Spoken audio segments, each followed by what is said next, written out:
Welcome to DawnCraft Echoes of Legends. In this video, I'm going to show you everything you need to know about Spirit Orbs and how to get them. The first way to get a Spirit Orb is whenever you join a new world. There'll be a little creature next to you named like a Korok, and when you speak to them, they'll actually give you one Spirit Orb. So that's like the easiest way. Koroks are around the world.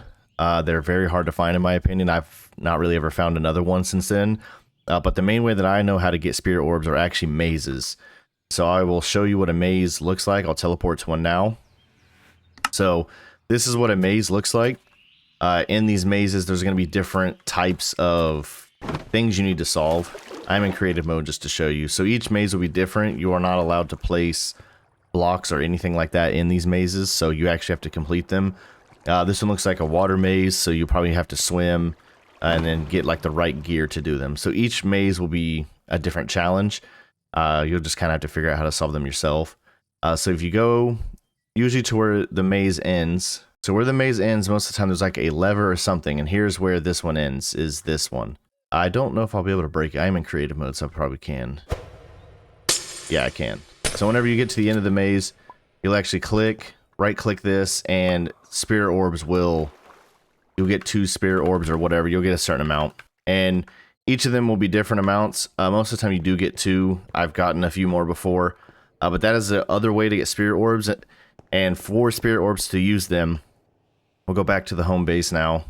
So once you get 4 Spirit Orbs, you're actually going to need to come to these statues. The left statue is the one that we'll be needing for the Spirit Orbs. It's called a Goddess statue. This one is called a Horn statue. When you come to the Goddess statue, you'll click, and if you have enough Spirit Orbs in your hand, you can select either the Heart Container or Stamina Vessel.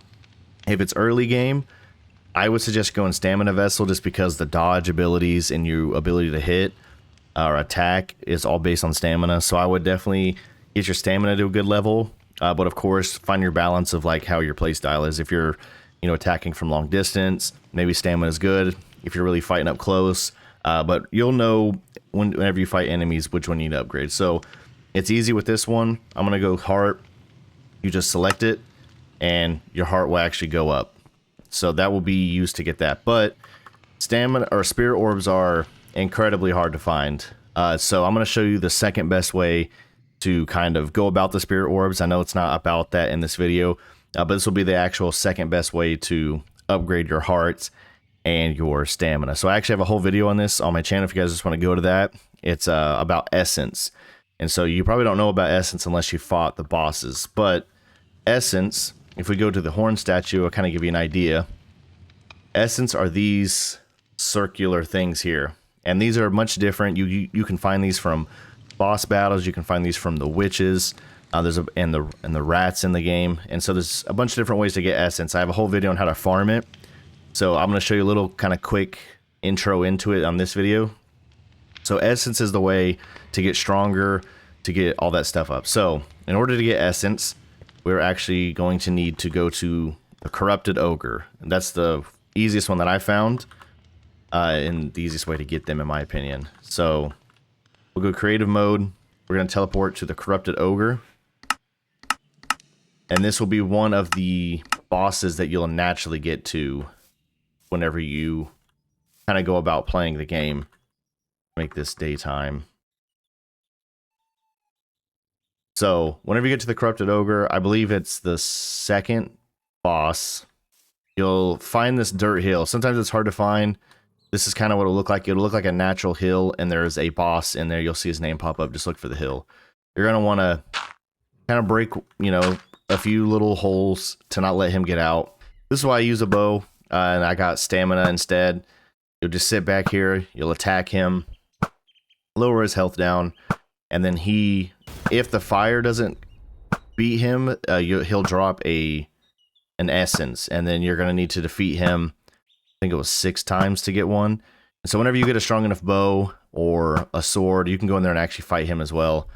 This is actually the easiest way, in my opinion, to kind of farm the essence. Let's see if I can get this vessel. Hopefully the fire doesn't kill him. There should be a essence in here. There it is right there. As you'll see, he'll drop his other stuff, but that's the one that we're looking for right there, is the essence. So we actually have the essence now.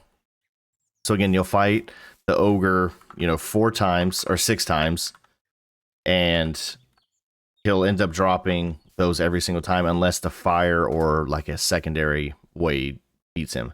So whenever you collect enough, we'll go back to the home base, and you'll need to find the horn statue. I already kind of just put some in here just to show everybody what this kind of looks like. So the horn statue, unlike the goddess statue, they are out in the world, but you'll need to find them, and sometimes they're scattered about in the same areas, but you'll find one eventually. You just got to kind of keep looking for one. You can break these, so make sure you break them, bring them back to your base. But you'll come up to this. As you can see, it does cost emeralds and essence to upgrade. So we have 10. My heart is maxed, but we do have a stamina. And then you can also lower those for essence and emeralds, which I don't really know why you'd want to do, but maybe you've maxed one out too much. So you can come in here, and for the essence, it's different than the spirit orbs. You're actually going to want to right-click them, and you'll, I don't know if eat is the right word, but absorb them. It's not going to do it because I'm in creative mode. So if I come out of creative mode, just do that. And then you'll actually right click them, and as you can see, they are absorbed into your character. And so you come up to this one, now that we have enough, and you'll just click, and you'll trade in the emeralds and the essence. And so now we have more stamina than we've had. Essence is the better way to actually get to where you want to go, like within the game. But the game kind of tricks you, in my opinion, when you start, because you start with the spirit orbs, so you feel like those are the ones that you want to collect. So, although this video is about the spirit orb, both of these things do the same, and so the essence is really the way you want to go. So, this is kind of a quick guide around the spirit orb, where to find them, what do they do, and then also just a little trick on how to kind of better yourself throughout the game. So, if you want more guides like this, leave a comment below. If you want to see a guide around some aspect of DawnCraft, also leave a comment below. If you enjoyed this video, consider subscribing, and I'll see you in the next one.